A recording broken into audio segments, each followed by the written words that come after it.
JBN, we keep you informed. Man of unsound mind who was recently suspected of sex crime shot dead. A man who was said to be of an unsound mind was shot and killed by unknown assailants in his community in Trelawney on Friday night. The deceased has been identified as Jason Graham, who hailed from the racecourse community in the parish capital, Falmouth. While investigators probe the development, a recent incident which reportedly involved the now deceased man will likely come up for contemplation. Reports are that about 9:30 p.m., residents heard gunshots and summoned the police to a section of racecourse. On their arrival, the police saw Graham suffering from gunshot wounds. He was taken to the hospital where he was pronounced dead. About 2 weeks earlier, Graham was taken into police custody after he was accused of breaking into a house in his community where he reportedly attempted to sexually assault a female. He was subsequently released after the complainant failed to formally identify him. The killing on Friday has been investigated by detectives from the Falmouth Criminal Investigation Branch, CIB. Trelawney man, a teenage girl arrested in seizure of firearm. A man and a teenage girl have been taken into custody following the seizure of a firearm and one round of ammunition in Deeside, Trelawney on Saturday, September 14, the police have reported. According to the Falmouth police, lawmen were on an operation in the area about 5:50 a.m. when a dwelling house was searched. During a search, a Walter PPK .38 pistol with a magazine containing one round of ammunition was found under clothes in a closet. The two occupants of the premises were arrested, the police said. Their investigations have been withheld pending further investigation. Husband of murdered Manchester teacher offered bail. Gregory Campbell, who has been charged with the murder of his wife, Caroline Davis Campbell, was offered bail in the sum of $1 million with sureties when he appeared before the Manchester Parish Court Friday morning. As a condition of his bail, he'll have to surrender his travel documents and report to the police daily. He's scheduled to return to court on October 17.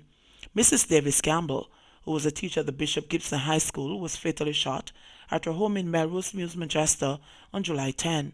Mr. Campbell, who was also at the house, was not injured.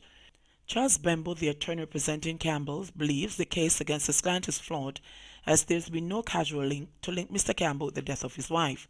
Bembo also denied comments that his client gave conflicting information to the police, noting that Campbell was interviewed 14 times by the police, and on every occasion he volunteered himself, he volunteered the answers. In fact, he said, in one of the question and answer sessions he gave 205 answers to 205 questions, and not one of those questions deviated from information he supplied to police, and none could cause the police to prefer a substantial charge on him. Criminals using enemies necessary to enrich themselves.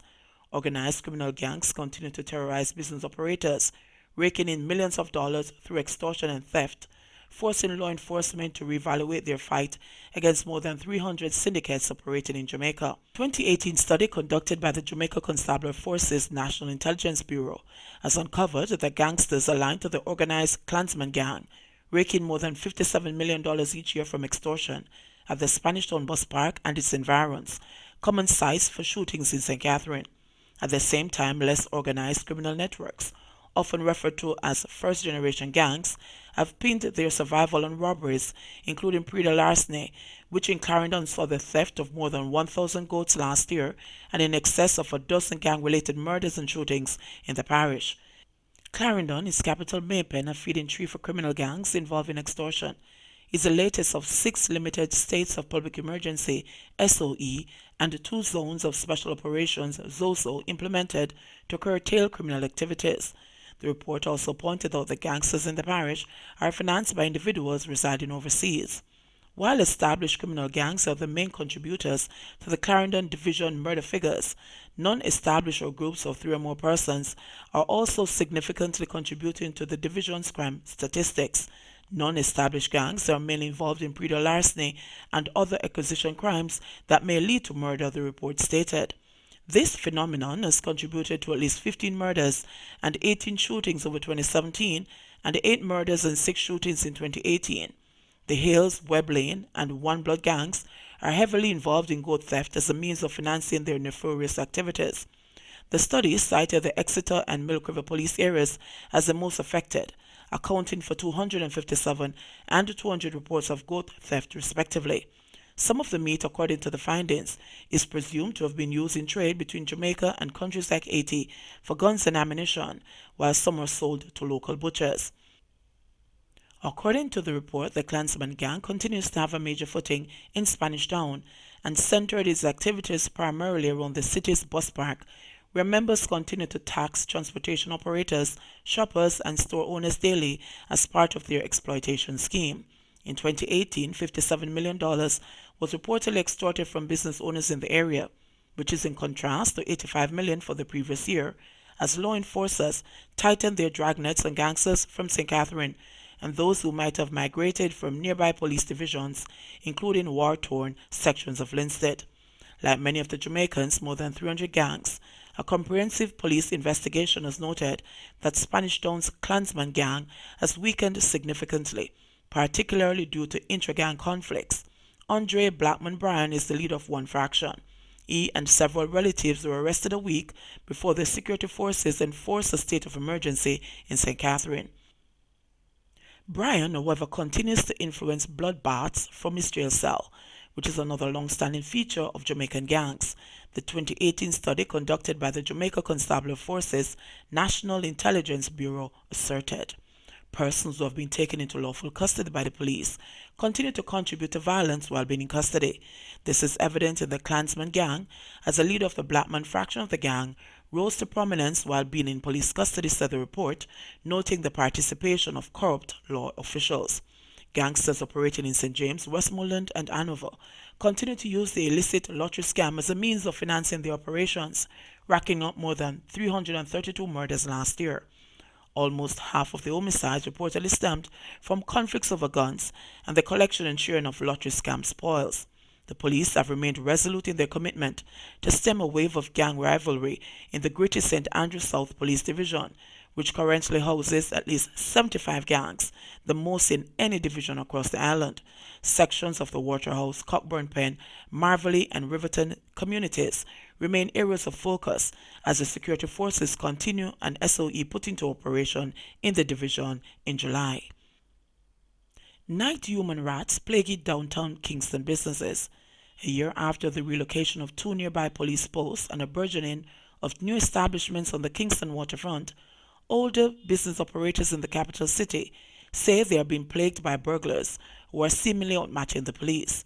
In recent months, at least 3 long-standing companies in downtown Kingston have been burglarized by hoodlums who cut through grills, smash concrete walls, and shimmy their way through crevices into the establishments, stealing hundreds of thousands of dollars worth of goods. When the flying squad used to be around the corner, the place was a little safer because nobody would try to come and take anything. But since they left, it is like the guys really don't respect the police, said the operator of the 2-lane bar located at the corner of Water and Peters Lane for more than 3 decades. One customer described the burglars as human rats because of their sneakiness. In 2013, the bar operator said she installed a metal grill under the roof to prevent the robbers from gaining access. That, however, did not stop them. In June, they cut through the grill and made off with about $300,000 worth of goods, a television and a stereo system. This happened in the pre-dawn hours, the operator theorized. I am still trying to get something from the police, but I know I can't hear anything from them about it, argued the operator, who, like many other owners, questioned the efficiency of sleuths at the city center police station located meters away on Tower Street. Head of the Kingston Central Police Division, Superintendent Robert Gordon, said that he was aware of the break-ins, but explained that many occur undetected by regular police patrols. It is not like it is happening in open view. Most of the times, the robbers don't enter the building through the doors. We find them going through the roof or through some adjoining place where walls are knocked out. So when the police do their regular patrols, they are not seeing what is happening. It is the following morning that you hear that there was a break-in, he said, adding that investigators use every tool possible, scientific or otherwise, to find the perpetrators afterwards. We are seeing new trends in break-ins, so business owners will have to become innovative too and put in place their own mechanisms, noted Gordon, listing the installation of closed-circuit television, CCTV cameras, and the reinforcement of deteriorating walls as options. The presence of CCTV cameras, however, did little to stop the hoodlums who 2 weeks ago unscrewed 2 light bulbs outside the Moby Dick restaurant and skipped around security cameras during an early morning heist. Co-owner of the restaurant, which has been a landmark on Lower Orange Street for decades, accepted her fate and losses and decided not to follow up with the police about their investigations into the incident. "I don't even worry myself about these things. It happened. I can't change it," she stated. "I'm just happy they took nothing much. Nothing was here to take." The criminals made off with gift items, pots, and an empty money drawer, said the owner, noting that the robbery was the first in more than 15 years and that it followed the relocation of the once nearby offices of the Counter-Terrorism and Organised Crime Unit last year. Operators at the nearby Rare Nephew News Cafe on Lower King Street also speculated that the removal of the police post has fueled the brazenness of bandits. Criminals broke into that bar a month ago and made off with stocks, a television set, microwave, and a sound system. They also broke into a gaming machine hoping to find money inside. "See it? Them all mash up the box. I mean, don't know what them expect to find inside of it," fumed the bartender as she pointed to an empty television bracket on a nearby wall. "I don't know what the police them doing, but they look like them not doing anything to me." Head of the Corporate Communications Unit, Assistant Superintendent Daley Garrick, joined Gordon in reassuring operators that the police had not neglected some areas in downtown Kingston in favor of the newly erected establishment on the waterfront.